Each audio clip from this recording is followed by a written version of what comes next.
What's up, followers? We've got a brand new series for you guys. We are starting to do trailer reactions, and the first one we're going to do is a big one that everybody's been waiting for this game for a while, which is Crimson Desert. So here is my reaction to Crimson Desert, the final preview. And now, a bloody battle unfolds between the Greymanes, who fight to uphold his will, and the Black Bear forces that seek to set it aflame. Every once in a while, a particularly ambitious game comes along and immediately hooks the audience. In Crimson Desert's case, showing a grand-scale world that recalls elements of Breath of the Wild and The Witcher 3 we have climbing, quickly garnered we have floating. Look at this, too. I have to pause for a second, because check out how big this area is, and there's stuff in the sky, which they say it looks like Breath of the Wild, but man, immediately this makes me think of Tears of the Kingdom. Like, no doubt, this is Tears of the Kingdom vibes for sure. For its ridiculously over-the-top ambitions for a new open-world action game. We've got a stamina bar just like Tears of the Kingdom. Back in 2019, it has taken a long time to get a clearer picture of how the ambitions driving Crimson Desert have taken shape. And now, in 2026, it's garnered some healthy skepticism, leading many to feel it might be one of those games that's just too good to be true. Yeah. That's been everybody's biggest concern, is that after we've been waiting for it for a couple of years now and they keep teasing it, like, what if it's not as good as everybody's expecting it to be with all the, you know, previews and stuff that we've seen.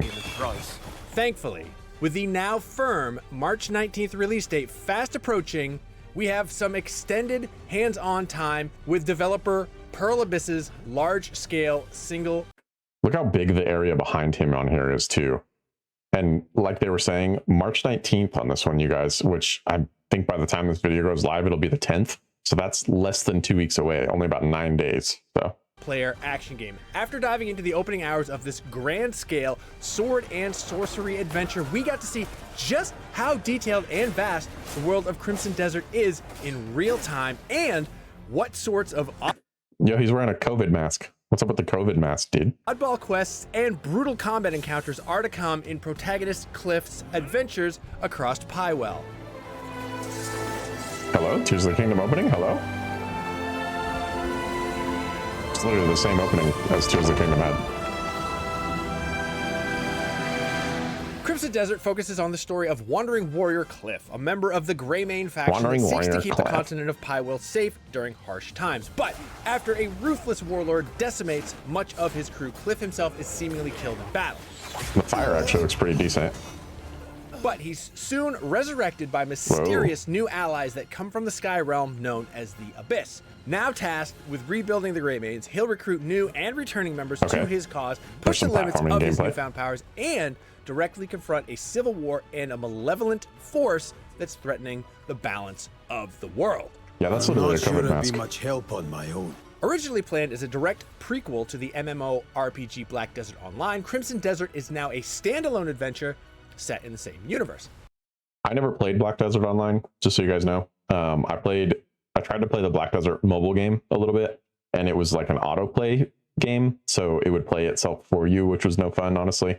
I never really got to dive into the actual Black Desert Online, so this would be my first experience with like Pearl Abyss's really big games. Even without knowing the lore of Black Desert Online, Crimson Desert keeps connections light, aside from the similar high fantasy setting and, you know, occasional references. That's good. It totally throws itself into the style of a Western high fantasy epic, but with the added energy of an Eastern-style action game in the vein of Final Fantasy. He's just getting bashed back and forth by those guys right there. The opening chapters of Crimson Desert do well to introduce Cliff as a rugged and stoic hero who can easily cut down enemies in his path, but is also willing to lend a helping hand to the citizens across the land. The combat and the finishers and stuff actually look pretty good.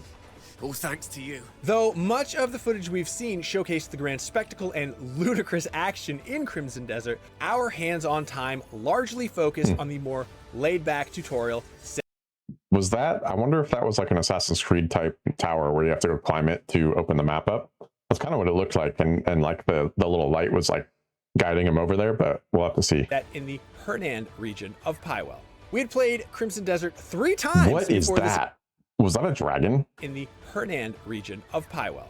We had played I think that's a dragon. Yeah, it's got Crimson scales. Desert 3 times before this extended hands-on, all of which focused on isolated boss battles and spectacle combat. But With this tutorial setting the tone for the pacing and storytelling, That's totally we've now got a much Tears of better the Kingdom idea stamina of bar. the larger structure. And it looks like you use it this for your little glider adventure. too, which is also straight While out of Tears Crimson of the Desert has Kingdom. gotten a ton of comparisons to The Legend of Zelda, The Witcher, and even Dragon's Dogma, one game that really came to mind during our hands-on was Red Dead Redemption 2.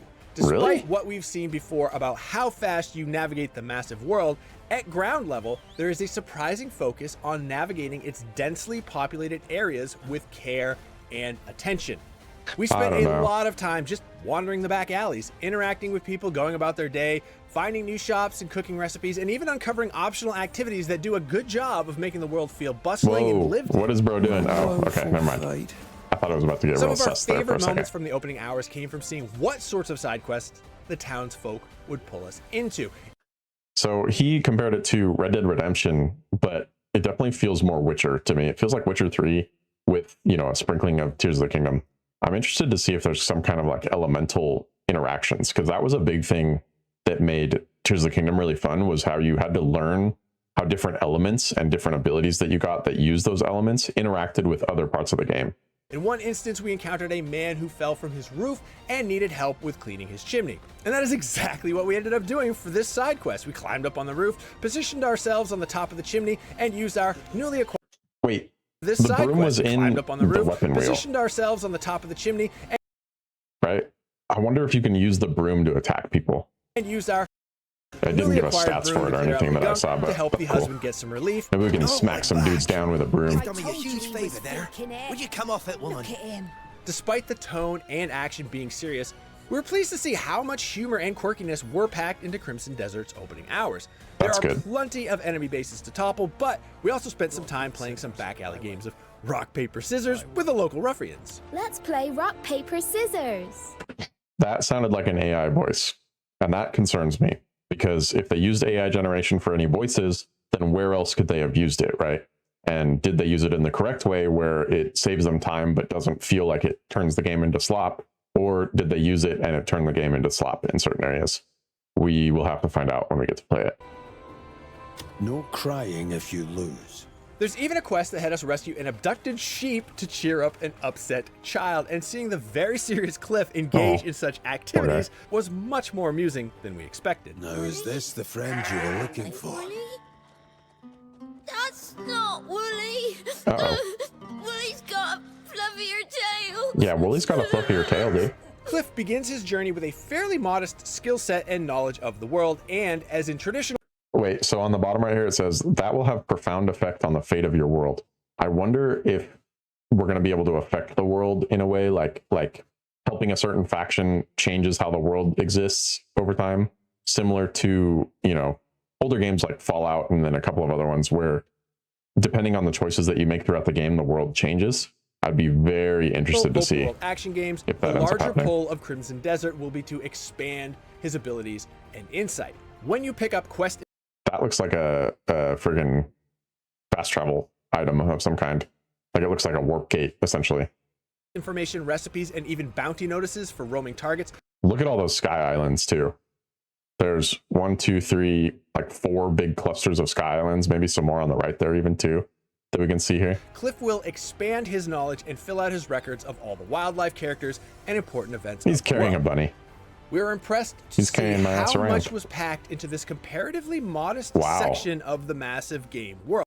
This map's actually huge. If that was all they got to play was that little area on the left there. Seriously, just looking at the map had us This map taken is aback massive. by how large Pywell was. It was interesting to take in Crimson Desert's pacing and its deliberately detailed approach to navigating. Jeez, look at that too. Like just, I'm worried about like performance in this game for people that don't have a super beefy graphics card and computer. Because if you need to have something that handles view distance like that, people are gonna have problems. Interacting with the world initially took some time to get used to. Even as a tutorial, we were kind of surprised to see how much time is spent on getting players to really take in the many features and opportunities to find.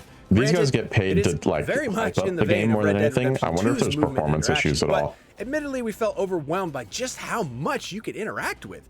You can That also has no English on the actual thing, and then it pops up and gives you this, which lets you read what's on there.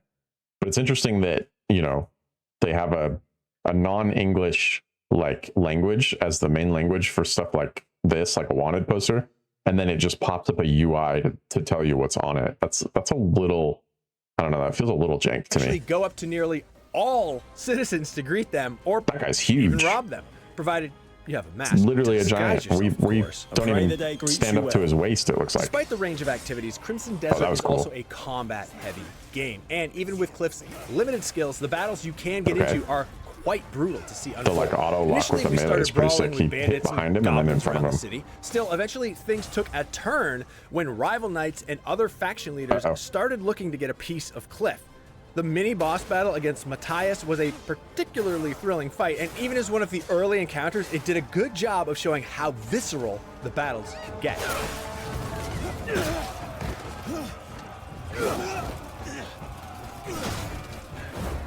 Oh.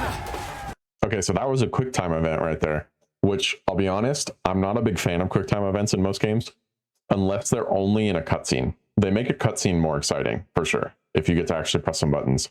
But if QuickTime events are a part of the actual combat, like it kind of looked like they had right there, that's not my vibe.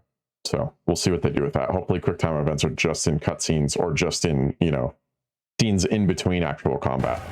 Eventually, Cliff will make trips to the mythical Abyss realm, where we navigated a series of floating ruins far in the sky. Stepping into these visually stunning environments was one of the What was that guy in the back too? There's a dude back there. Stepping into these visually stunning environments was one of the best moments from our hands-on time, and it also gave us a jaw-dropping view of the world's vast landscape.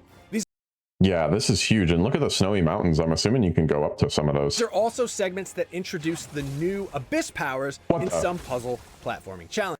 That's literally just a mage hand. That's literally the magnet power from Legend of Zelda. They straight up stole it. These magic powers elevate Cliff's combat and traversal skills to use his force-style powers to manipulate objects and use a force jump ability to propel him off the ground. That's a lot of particles too. People's computers are going to have trouble with some of that. Eventually, we were granted the ability to glide and took it out for a spin by skydiving back towards the ground. It is a fun ability to use, but it definitely takes a ton of stamina to get the most out of it. The power to soar through the open skies is yours to command.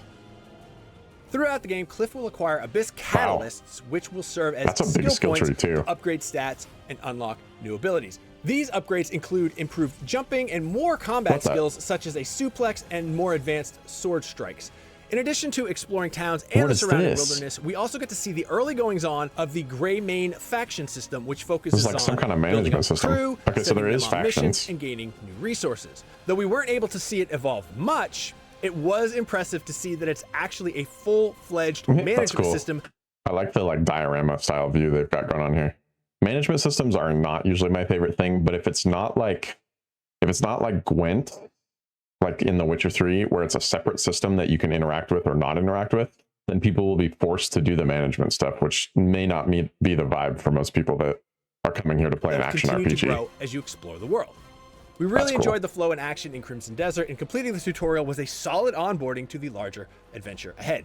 Based on our previous hands-on time, Crimson Desert currently feels much more intuitive and less complicated.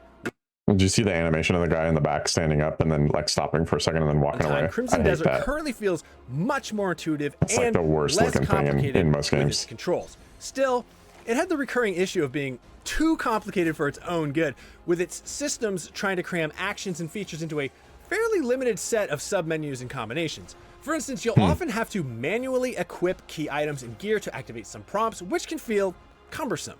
This all ties back into the attempts to make players feel like they're having a more tangible connection to the world, but it can often feel too overcomplicated for its own good. Along with the opening chapters, we also got a chance to get another look at the mid-game of Crimson Desert, which saw a powered-up Cliff take on new enemies and a more powerful boss that matches up to his souped-up skills. Moreover, Crimson Desert also includes new party members that can be swapped in if you want to try a different combat style. While Cliff is still the central protagonist, playing as the tanky berserker Unka or the nimble and fierce Damien offers up some fun alternatives to Cliff's playstyle. It does well to showcase the variety within Crimson Desert and how the game will ramp up with more zany encounters that blur the lines between a high fantasy adventure and steampunk fantasy. Even with the... So he said steampunk fantasy, and I think the main reason he said that is because it's got a mech of some kind. I wonder how they'll tie that into the main like fantasy gameplay. Also, if you look here, the stamina bar looks like it has hands-on an time, extra we were bar still on only it. scratching the surface So of we the can larger actually adventures to upgrade be our had stamina in over time, Crimson which is Desert. pretty There good. have been many games in the past that try to go for large open world settings, but don't Quick time often with really button justify mashing. the need to Interesting. go big and bold. But we were honestly quite impressed to see that Crimson Desert is not only presenting a case for its take on an open world action adventure game, it is also having fun with the concept by Here's another thing that has no English on it, so pushing its attention to detail it just and reads just it to how you on the much there UI. is to unpack Learning in progress. within the Interesting. sprawling world. So far, Oh, you can do Crimson Desert cooking. is That's showing cool. a lot of promise. It's certainly been on minds for several years now, which has invited a host of comparisons with other large-scale games. But our extended hands-on time has made us A feel hot air balloon? optimistic Okay. and intrigued by the game's maximalist action style. And that's gotten us plenty interested in seeing if the full game can deliver on reaching the same highs as other genre greats. I wonder if it's going to have like For more on the latest upcoming medieval games, check out our style stuff recent for the most previews of part. Samson, A Tintleston Story, and WWE 2K26. And of course, for everything else in the world of video games, stick with IGN. that hot air balloon definitely looked like it was more modern than like, you know, just horseback type stuff. So that was pretty cool. Let me know what you guys think in the comments about this game. I think this one's definitely going to be one that we check out at least. Bare minimum, we'll do a Sanctify or Sacrifice video on it to give you guys our first impressions, as we always do. And then if we enjoy it, or if you guys enjoy watching it, then we'll definitely dive deeper and figure out some secrets and systems and stuff and share those. So I think this is going to be pretty cool. I'm worried, like I said, that is going to have a very large open world map and not a lot of content within it, because that's a big problem with open world games these days, is the open world is so huge that there's lots of open space in between the things that are actually fun and that are interesting to do. So we'll have to see, like with how big that map is, we'll have to see if it is a mile wide and an inch deep, as people would say, or if it's actually got a lot of depth to the exploration when you're not just following a main quest. The combat looks pretty good. Obviously, like the Sky Shrine gameplay looks like it's kind of interesting. We'll see how that all kind of works out in actual practice, but it looks pretty cool. I definitely want to check this one out, if nothing else. So that's my verdict on it. I'm going to say this one's going to be a Sanctify for sure, but we will see once we actually get our hands on it. If you guys enjoy this kind of content, don't forget to subscribe to the channel, throw a like on this video if you enjoyed watching it, comment down below and tell me what you enjoyed or what you didn't like about the format. And if you really enjoyed the video, share it with your friends, because it helps us reach a bigger audience. Other than that, you guys, I hope you have an awesome day. We will catch you on the next one. Later. The cult of Zaek is fictional and satirical. We do not endorse violence, sacrifice, crime, rituals, or harm of any kind. Do not act in our name. If you do something unhinged, illegal, or evil, that's on you. We're just a gaming channel with a bit. Play games, touch grass, enjoy responsibly.